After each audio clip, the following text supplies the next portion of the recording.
واخيرا بعد طول انتظار هقول لكم بقى كفايه، هقول لكم ازاي انا وفيليب اتعرفنا على بعض. بصوا يا جماعه، انا بشتغل في شركه في مصر، تمام؟ انا ما سافرتش. الشركه دي انا مهندسه معماريه، تمام؟ فيليب مهندس برضو، مهندس برمجه وسوفت وير وكده.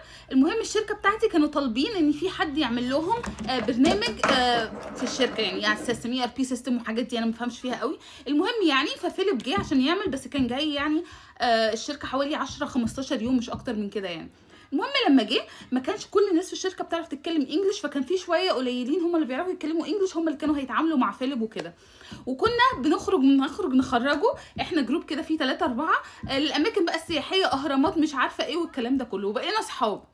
طبعا هو اول ما شافني اعجب بيا وبجمالي، قال لي كده بعد كده عشان ما يجيش يكذب، قال لي، وانا طبعا حته القشطه دي شفتها قلت هو ده هو ده.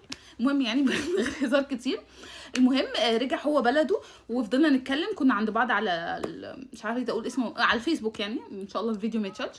كنا عند بعض وكنا بنتكلم عادي وكنا اصحاب. تاني مره بقى نزل لي قاصد بقى، جاي لي مخصوص، ده جاي لي انا بقى، جاي لي قال لي ان هو معجب بيا وبيحبني ومش عارفه ايه والكلام ده. وبعد كده ايه يا جماعه بقى، اقسم بالله العظيم اللي بقوله ده حصل بالظبط.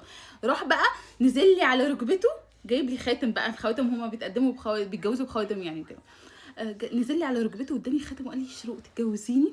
انا بقى قلوب بقى اتخضيت بقى، وانا في سري بقى بقول يا عيني الواد الغلبان ده فاكر ان هو كده خطبني. انا خدت منه الخاتم وقلت له ولبست الخاتم لان هو ده ثقافتهم بقى.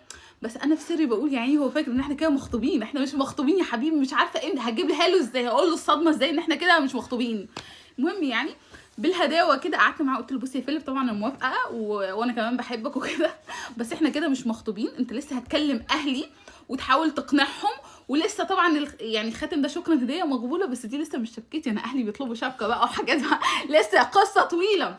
طبعا اهلي في الاول رفضوا اصلا، ما وافقوش، ولكن اقنعناهم. هبقى اقول لكم فيديو تاني عشان الفيديو ده طول ازاي بقى احنا اقنعنا اهلي. اوكي